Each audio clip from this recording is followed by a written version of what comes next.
I personally know the current NATO Secretary General, the former Prime Minister of the Netherlands. I used to pay a visit to the Netherlands, and he's a smart person, a clever person, a systemic one, and an efficient one. He used to be an efficient Prime Minister, and the economy of the Netherlands is in a good shape, and this is partly his merit. But now he's talking nonsense. Why are you talking this nonsense about a prospective war with Russia? They want to get ready and brace themselves for a war with Russia. Can you read? Just read the new strategy, national security strategy of the United States, and it says that the United States is a key player and the founder and the main sponsor of NATO, and the bulk of the funding comes from the United States, as well as the ordnance and hardware and weapons. So the new U.S. strategy, security strategy, Russia is not indicated as an enemy. I personally know the current NATO Secretary General, the former Prime Minister of the Netherlands. I used to pay a visit to the Netherlands, and he's a smart person, a clever person, a systemic one, and an efficient one. He used to be an efficient Prime Minister, and the economy of the Netherlands is in good shape, and this is partly his merit. But now he's talking nonsense. Why are you talking this nonsense about a prospective war with Russia? They want to get ready and brace themselves for a war with Russia. Can you read? Just read the new strategy, national security strategy of the United States, and it says that the United States is a key player and the founder and the main sponsor of NATO, and the bulk of the funding comes from the United States, as well as the ordnance and hardware and weapons. So the new U.S. strategy, security strategy, Russia is not indicated as an enemy, as a target. While the Secretary General of NATO is bracing himself for a war with us. Why so?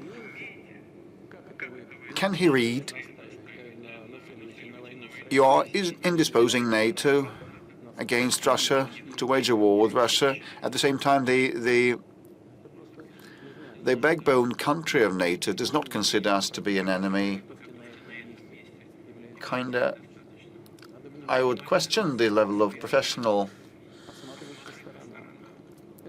competence. You should be quite attentive about your own duties, and you should also be open to what is happening around you. Steve Rosenberg, BBC News. The question about the future of Russia. What is the future that you are planning, that you are building for your country and for your people? As it is now, will it be legal in this future, any public being not in accordance publicly with something? Will you look for enemies inside or abroad in this future? Will there be disconnection of mobile connection, mobile internet? Will there be new special military operations? Or maybe Russia will follow another way? I remember you said once that the future is in our hands, in the hands of all of us. But in fact, the whole power in Russia is in your hands. It means that the future as well, what it will be, will it be the continuation of what we see now? Thank you. What will be the future of Russia? Are we going to punish legally for the actions who do not agree with the people? Are we going to penalize it? There is a law that is being criticized about foreign agents. Distinguished colleague, I would like to draw your attention to the fact that we have not invented it. This law exists in several states. In the US, it was introduced in the 30s of the 20th century. All of these laws, the US law as well, are much harsher. There is criminal responsibility up to imprisonment for the activity in the political sphere if you are financed from abroad. We have nothing like that. According to our law, it is just necessary to declare that you have some sources of financing. We don't have any repressions. We don't have any criminal responsibility. If people stop engaging in political activity, or when they stop using foreign sources of financing, they are eliminated from these lists, and there are many of such examples. And what is going to be with BBC, because there is a million lawsuit from the president of BBC? Well, these are their family matters. They should deal with them themselves. I don't want to interfere. I just don't want to touch upon this topic, not to make it more difficult for you. There is such problem. There is a problem of falsification of information, fake news, and I think that President Trump is right. But it's not that important. You asked whether there will be new special military operations. No. There will be no operations if you treat us with respect. If you comply with our interests, respect our interests, as we always try to respect your interests. If you don't try to play dirty tricks with us, like it was with the NATO eastward expansion. You said that there would not be a NATO eastward expansion even by an inch. It was a direct quotation. As it said, as we say, we just neglected our interests in the security. You deceived us, not you personally, but the Western figures created the situation of today with their own hands. And they continue to escalate the situation, speaking all the time that they are preparing for war with Russia.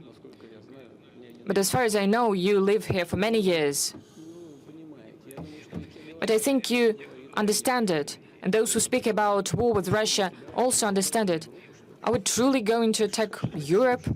This is nonsense. This is done based on the political reasons. And this is done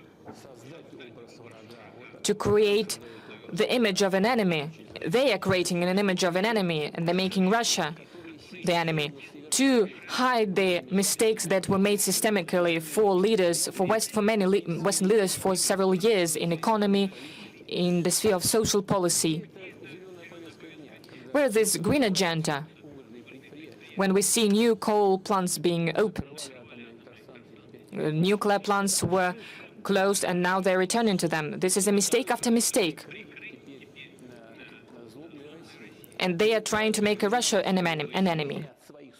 They want to distract their people from their own mistakes with the help of the external affairs.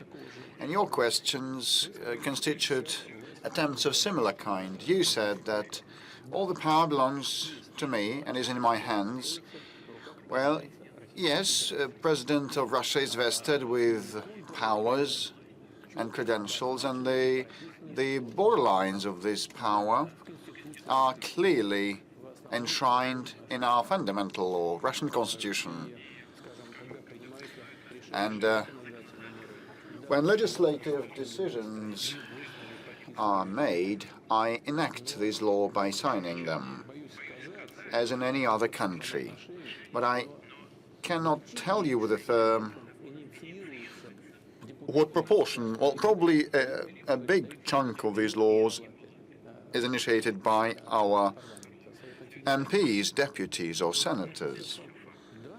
These are hard facts. Obviously, the President of Russia has a lot of powers, but I believe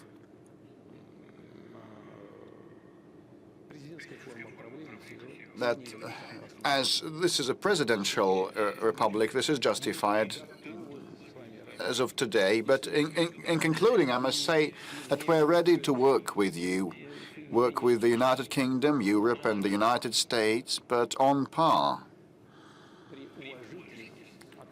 given the due respect for one another that should be in place.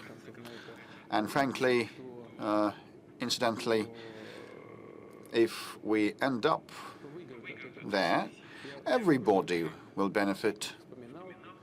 I have already recalled one of the conversations that I witnessed. The former Germany's Chancellor Kohl, back in 1993, he said that the future of Europe, if Europe wanted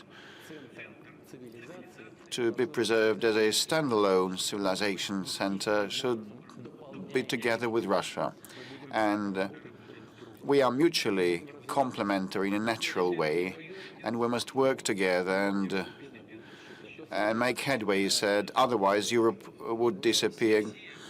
He said, well, look, Russia, despite seeing a slowdown of our economy to 1%, still ranks fourth in terms of GDP size by PPP, following China, US, and India. Russia is number 4. We are followed by Japan and Germany.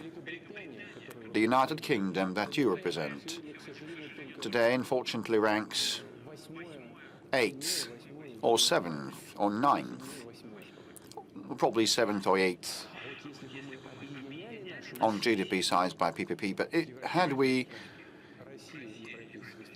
joined our efforts with the European countries, our joint GDP by PPP would surpass that of the United States. Well, this is all theoretic, but it's obvious that complementing one another, enjoying efforts, we would have flourished.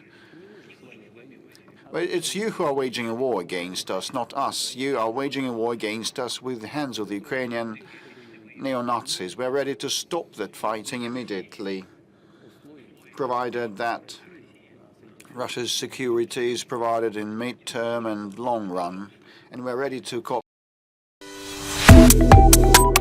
Subscribe to One India and never miss an update. Download the One India app now.